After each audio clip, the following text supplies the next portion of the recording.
Horn বাজাচ্ছে, সে side দিচ্ছে, এগুলো কি করে হচ্ছে? সব অভ্যাসের দ্বারা। হ্যাঁ, অভ্যাসের দ্বারা হবে, হবে না বলে কিছু নয়। যাই হোক, আসল জায়গায় আসা যাক।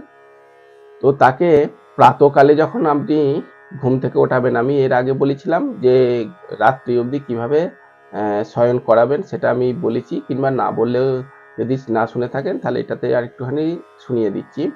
তো প্রাতকালে আপনি রাধাকৃষ্ণ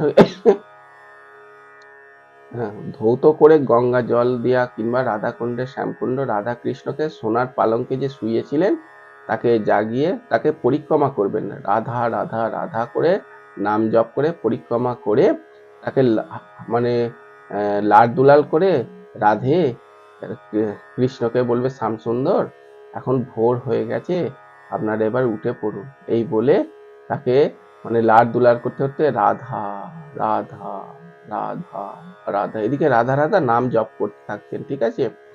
তো এদিকে রাধা কৃষ্ণ যখন উঠলেন, ওটা মাত্রই তখন কি করলেন, তাকে প্রণাম করলেন, সাষ্টাঙ্গ প্রণাম করলেন, এবং প্রণাম করার পরে তাকে চরণে বসিয়ে একটা ওই সোনা মানে পালঙ্কের মধ্যে বসিয়ে চরণটা যখন নিচে একটুখানি বাইরের দিকে আসলেন, তো সেই সময় করে তাকে একটা বড় গামলির মধ্যে কিংবা স্বর্ণ থালির মধ্যে আপনি রাধাকুণ্ডে শ্যামকুণ্ডের জল কিংবা গঙ্গা জল কিংবা যমুনার জল, সেটা আপনি এমনি মানসিকভাবে এটা ভাববেন যে তাকে ধৌত করলেন।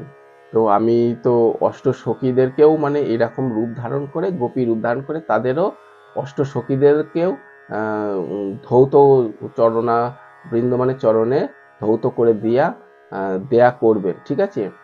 তো সেখানে তাদের আপনার এই ওই গোপী রূপে, এটা শুধু যুগল রূপে এক রূপে আছেন শুধু তাই নয়, এগুলো অভ্যেস হয়ে গেলে দেখবেন যে অষ্ট সখী এক একটা কুঞ্জের মধ্যে রয়েছে, সেই কুঞ্জের মধ্যেতেও আপনি সেই রূপেই আপনি ওখানেও যেমন রাধা কৃষ্ণের নির্যাতিত অবস্থায় ছিলেন, সেখানে যেমন এক ময়ূর পঙ্খ হাওয়া দ্বারায় কিংবা চামর ব্যঞ্জন করছেন এক রূপে, ময়ূর পঙ্খ পাখাতে আর এক রূপে হাওয়া করছেন, এক রূপে চরণের মধ্যে রয়ে আছেন, চরণ দাবাচ্ছেন কিংবা তার দিকে দৃষ্টিপাত করে রয়েছেন।